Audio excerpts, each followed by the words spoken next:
অধ্যাপক ইউনূসের সরকারের কর্মকাণ্ড আবার একটি চিরায়ত সত্যকে প্রমাণ করলো মহাকাব্যের নায়কের মৃত্যু নেই। প্রমাণ করলো মহাকাব্যের নায়ককে সম্মান জানাতে ঘটা করে ফুল পাঠাতে হয় না। ইউনূস সরকারের হঠকারীমূলক সিদ্ধান্ত আর বঙ্গবন্ধু বিদ্বেষ অনলাইনে আওয়ামী লীগের ডাকা 15ই আগস্টের কর্মসূচি সফল করে দিল সরকার। আওয়ামী লীগ ও এর অঙ্গ সংগঠনগুলোর ব্যানারে প্রকাশ্যে 15ই আগস্টে শোক জানাতে কাউকে দেখা যায়নি। শোক পালনে আইনি বাধা না থাকলেও বাদ সাধে অন্তর্বর্তী সরকার। সরকার প্রেস সচিবের নির্দেশ পালন করতে গিয়ে পুলিশের বাড়াবাড়ি, বিএনপি নেতাকর্মীদের সহায়তায় প্রকাশ্যে মানুষজনকে হেনস্থা করা, ডিজে পার্টির মাধ্যমে অসুস্থ ও বিকৃত সংস্কৃতির প্রকাশ ঘটিয়েছে অধ্যাপক ইউনূসের সরকার। কিন্তু তাতে ফল হয়েছে উল্টো। সামাজিক যোগাযোগ মাধ্যমের এই যুগে মানুষের শ্রদ্ধায় আগের চেয়ে বেশি শক্তিশালী এবং নির্ভেজালভাবে বঙ্গবন্ধু সিক্ত হয়েছেন। বঙ্গবন্ধু যে বাঙালি জাতি ও বাংলাদেশের এক অনিবার্য শক্তি, সেটি আরও একবার প্রমাণ হয়ে গেল। বিস্তারিত জানতে চলুন যাওয়া যাক বিশ্লেষণে।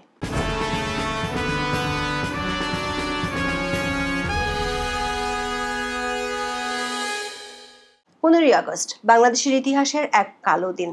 আজ থেকে ঠিক 50 বছর আগে 1975 সালের এই দিনে স্বাধীন বাংলাদেশের স্থপতি বঙ্গবন্ধু শেখ মুজিবুর রহমান সপরিবারে নির্মম হত্যাকাণ্ডের শিকার হয়েছিলেন।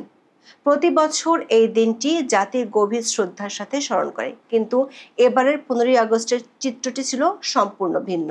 এক নতুন রাজনৈতিক প্রেক্ষাপটে গত বছর আওয়ামী লীগ সরকারের পতন ঘটে এবং প্রধানমন্ত্রী শেখ হাসিনা ভারতে চলে যান। এরপর অধ্যাপক ডক্টর মোহাম্মদ ইউনূসের নেতৃত্বে গঠিত হয় অন্তর্বর্তী সরকার। এই পরিবর্তিত পরিস্থিতিতে 15ই আগস্টের জাতীয় শোক দিবসের সরকারি ছুটি বাতিল করা হয়েছে। এমনকি গত 12ই মে অন্তর্বর্তী সরকার প্রজ্ঞাপনের মাধ্যমে আওয়ামী লীগ এবং এর সকল অঙ্গ, সহযোগী ও ভ্রাতৃপ্রতিম সংগঠনের কার্যক্রম নিষিদ্ধ ঘোষণা করেছে। ছাত্রলীগকে আরও আগেই নিষিদ্ধ করা হয়েছিল।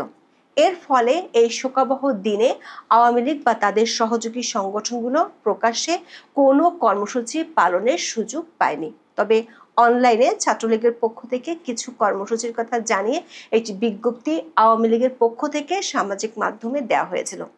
বঙ্গবন্ধুর নাতি ও শেখ হাসিনার ছেলে সজীব ওয়াজেদ জয় দেশের মানুষকে শ্রদ্ধা জানাতে ধানমন্ডি 32 নম্বরে যেতে বলেছিলেন। আওয়ামী লীগ সমর্থিত একটি ফেসবুক পেজ থেকে ফানুস উড়ানোর আহ্বান জানানো হয়েছিল। এই ধরনের অনলাইন ভিত্তিক কর্মসূচিতে অধ্যাপক ইউনূস সরকারের মধ্যে যুদ্ধাংদেহী মনোভাব চলে আসে। সরকারের টকেটিভ ম্যান বলে পরিচিত প্রেস সচিব 15ই আগস্টে যে কোনো কর্মসূচির প্রতিহত করার ঘোষণা দিয়ে বসেন। সরকারের প্রেস সচিবের হুকুম পালন করতে পেছপা হয়নি পুলিশও। ধানমন্ডি থানার ওসি ঘোষণা দিয়ে প্রেস সচিবের হুকুম পালন করেছেন বলে জানিয়েছেন সাংবাদিকদের। অন্তর্বর্তী সরকারের ভিতরে যে অনেক সরকার আছে সেটি আরও একবার প্রমাণ হলো যখন আমরা দেখলাম পুলিশ চলে স্বরাষ্ট্র উপদেষ্টা বা আইজিপি কিংবা ডিএমপি কমিশনারের কথায় নয়, সরকারের টকেটিভ ম্যান প্রেস সচিবের কথায়। 14ই আগস্ট থেকে পুলিশ তার অধীনে থাকা সব ধরনের যুদ্ধ সরঞ্জাম নিয়ে ধানমন্ডি 32 নম্বর ঘাও দিয়ে ফেলেছিল, কিন্তু সন্ধ্যায় সে ব্যারিকেড শিথিল হয়ে যায় সরকারের ভিতরে থাকা আরেক সরকার বিএনপির জন্য। বিএনপির নেতাকর্মীরা দায়িত্ব নেয় পুলিশকে বিশ্রাম দিয়ে নিজেরাই মব তৈরি করার, কিন্তু বিএনপি নেতাদের অতি উৎসাহে মিসফায়ারের ঘটনাও ঘটেছে। আওয়ামী লীগ সন্দেহে ছাত্র শিবিরের ঢাকা কলেজ ইউনিটের প্রশিক্ষণ বিষয়ক সম্পাদক মোহাম্মদ মামুনকে মারধর করেছে তারা। মামুন অভিযোগ করেন পুলিশ কাছাকাছি থাকলেও অনেক ডেকেও কোনো সাড়া পাননি। 15ই আগস্ট সকালে রাজধানী ঢাকার ধানমন্ডি 32 নম্বর এলাকা ছিল নিরাপত্তার চাদরে মোড়ানো। বঙ্গবন্ধুর ঐতিহাসিক বাসভবন যেখানে এই নির্মম হত্যাকাণ্ড ঘটেছিল সেখানে আইন শৃঙ্খলা রক্ষাকারী বাহিনী কড়া ব্যবস্থা নিয়েছিল। পুলিশ, র্যাব এবং আনসার সদস্যদের মোতায়েন করা হয়েছিল। প্রবেশ মুখে বসানো হয়েছিল ব্যারিকেড, রাখা হয়েছিল জল কামান। উদ্দেশ্য স্পষ্ট ছিল, নিষিদ্ধ ঘোষিত আওয়ামী লীগ, যুবলীগ, ছাত্রলীগের কোনো নেতাকর্মী যেন একসঙ্গে সমবেত হতে না পারে। পুলিশ জানিয়েছিল সরকারের নির্দেশনা রয়েছে যে 15ই আগস্ট উপলক্ষে নিষিদ্ধ সংগঠনের কেউ সমবেত হতে পারবে না এবং যারা অরাজকতা সৃষ্টি করতে চাইবে তাদের বিরুদ্ধে ব্যবস্থা নেওয়া হবে। কিন্তু এই কড়া নিরাপত্তার মধ্যেই ঘটেছে বেশ কিছু বিতর্কিত ঘটনা। আশ্চর্যের বিষয় হলো এই বিপুল সংখ্যক পুলিশ সদস্যের উপস্থিতি সত্ত্বেও ধানমন্ডি ৩২ নম্বর এলাকায় বেশ কয়েকজন ব্যক্তি মারধর ও হেনস্থার শিকার হয়েছেন। পুলিশ হামলাকারীদের ঠেকাতে তেমন কোনো পদক্ষেপ নেয়নি, বরং মারধরের শিকার হওয়া ব্যক্তিদের সরিয়ে নিয়ে গেছে। এই যে ছবিটি দেখছেন, এটি একজন রিকশা চালকের। তার নাম আজিজুর রহমান। তিনি ধানমন্ডি ৩২-এ ফুল দিয়ে শ্রদ্ধা জানাতে গিয়ে হামলার শিকার হন। তিনি ৪০০ টাকায় ফুল কিনেছিলেন, কিন্তু সেখানে পৌঁছানোর পর আওয়ামী লীগ বলে চিৎকার করা একদল লোক তাকে আক্রমণ করে। তার ফুলের তোড়ায় ১৫ই আগস্ট জাতীয় শোক দিবস লেখা ছিল, যা ছিঁড়ে ফেলা হয়। পুলিশ তাকে এবং আরো দুজনকে উদ্ধার করে।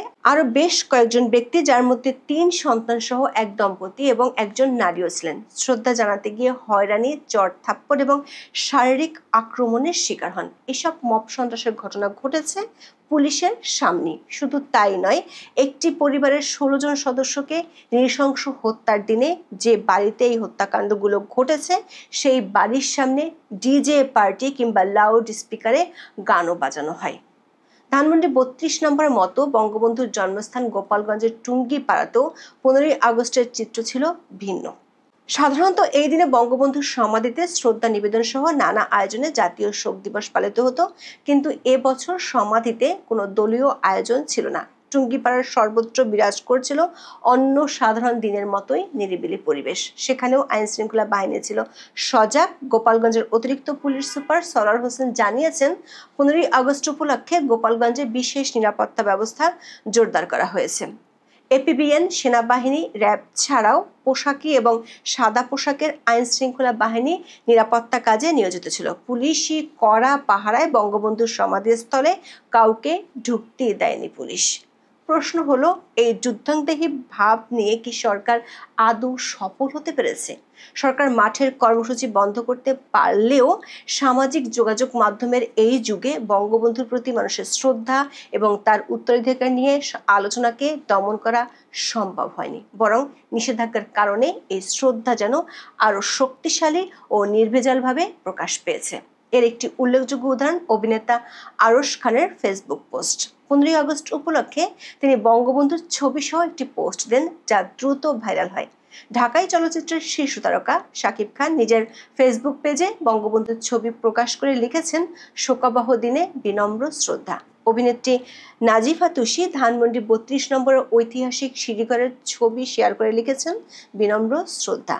আজমেরি হক বাঁধন গত বছর একটি শ্রদ্ধা জ্ঞাপন পোস্ট পুনরায় শেয়ার করে তাতে লিখেছেন, বিনম্র শ্রদ্ধা। অভিনেতা ইরফান সাজ্জাদ পোস্টে লিখেছেন, আমি কোনো দল করি না, ৭১-এর শেখ মুজিবুর রহমান কখনোই মিথ্যা না, শ্রদ্ধা। শেখ মুজিবুর রহমানের ছবি পোস্ট করে জাহের আলভী লিখেছেন, কেউ মানুক আর না মানুক, আজ শোক দিবস, বিনম্র শ্রদ্ধা ও ভালোবাসা। মডেল পিয়া জান্নাতুল শেখ মুজিবের একটি ছবি প্রকাশ করে লিখেছেন, আমরা কখনো ইতিহাস ভুলতে পারবো না, আমরা কখনো আমাদের শিকড় ভুলতে পারবো না। সঙ্গীত শিল্পী কোনাল লিখেছেন, বিনম্র শ্রদ্ধা স্বাধীনতার স্থপতি বঙ্গবন্ধু শেখ মুজিবুর রহমান, আপনার আত্মার মাগফিরাত কামনা করি, আমিন। ব্যান্ড আর্টসেলের lead vocalist Lincoln D'Costa বঙ্গবন্ধুর প্রশংসা করে দীর্ঘ পোস্টে লিখেছেন, হরেক রঙের সব্যসাচীর ভিড়ে সময়ের থেকে এগিয়ে যাওয়া আর একলা হয়ে পড়া এক মহান ব্যক্তি তুমি বঙ্গবন্ধু এক এবং অদ্বিতীয়।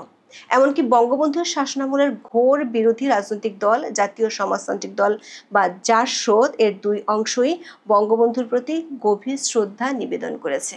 জাসদ বলেছে, বঙ্গবন্ধু বাঙালি জাতির অবিসংবাদিত নেতা, স্বাধীন বাংলাদেশের স্থপতি ও প্রতিষ্ঠাতা। ১৫ই আগস্ট শোক দিবস পালনে নিষেধাজ্ঞা দিয়ে বাঙালির হৃদয়ের শ্রদ্ধা ও ভালোবাসার আসন থেকে বঙ্গবন্ধুকে ম্লান করা যাবে না।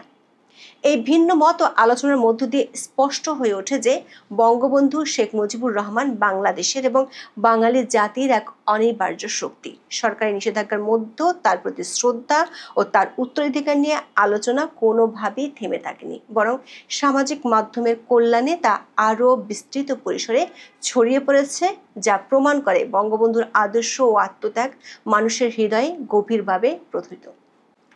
অন্তর্বর্তী সরকার একদিকে যেমন প্রকাশ্য শোকসভা ও রাজনৈতিক সমাবেশ নিষিদ্ধ করে পরিস্থিতি নিয়ন্ত্রণে আনার চেষ্টা করেছে, অন্যদিকে এর ফলে সাধারণ মানুষের মধ্যে শোক পালনের ধরন ভিন্ন মাত্রা পেয়েছে। এর অর্থ হলো মহাকাব্যের এই নায়কের মৃত্যু নেই।